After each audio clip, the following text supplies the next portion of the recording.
Kumusta mga kaibigan? Tinatanggap ko kayong lahat sa aking channel. Narito ako na may magandang video. Kasama mo ako sa isang magandang video na nagtatampok kay Burak Ozcevic at Faria Evcen. Ang lahat ng mga detalye ay makikita sa aming video. Bago lumipat sa aking video, huwag kalimutang mag-subscribe sa aking channel, i-like at ibahagi ang aking video. Salamat sa lahat ng maaga. Sina Faria Evcen at Burak Ozcevic ay isang mapagmahal na mag-asawa na may 2 anak, isa sa mga pinakasikat na mag-asawa sa Turkey. Gayunpaman, ang kamakailang krisis sa pagtataksil ay nagsimulang maglagay ng malaking presyon sa mag-asawa. Ang mga tsismis na bumabalot sa mag-asawa ay lumikha ng mga haka-haka na magdudulot ng kalungkutan para sa magkabilang panig. Gayunpaman, ang pagkakataon ng mag-asawa na makatagpo ang insidente at ang kanilang pagsisikap na lutasin ang problema ay nagbigay ng pag-asa sa maraming mag-asawa na natatakot sa mga problema sa kanilang mga relasyon.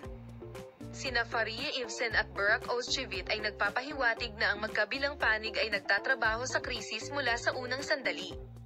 Ang pahayag na hindi sineseryoso ng bukid ang publiko ay hindi napapansin, at nakita namin na nagsusumikap ito upang malutas ang problema. Ang punto ay hindi pa kilala ang anak sa likod ng krisis, maliban sa mag-asawa. Gayunpaman, tulad ng makikita sa mga pahayag ng mag-asawa sa paksa, seryoso ang kanilang diskarte sa isyung ito. Nayayanig ng krisis ang tiwala sa pagitan ng mag-asawa. Gayunpaman, upang maiwasan ito, kailangang seryosohin ng magkabilang partido ang isyu at magsikap na lutasin ito.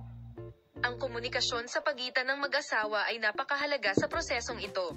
Maaaring hindi posible na malutas ang mga problema sa pamamagitan lamang ng pakikipag-usap, ngunit ang pakikipag-usap ay napakahalaga bilang unang hakbang.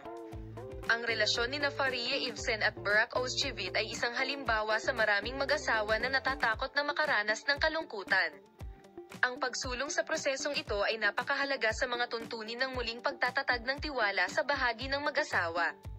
Salamat sa lahat sa panonood ng aking video. Paalam, makita ka sa mga bagong video.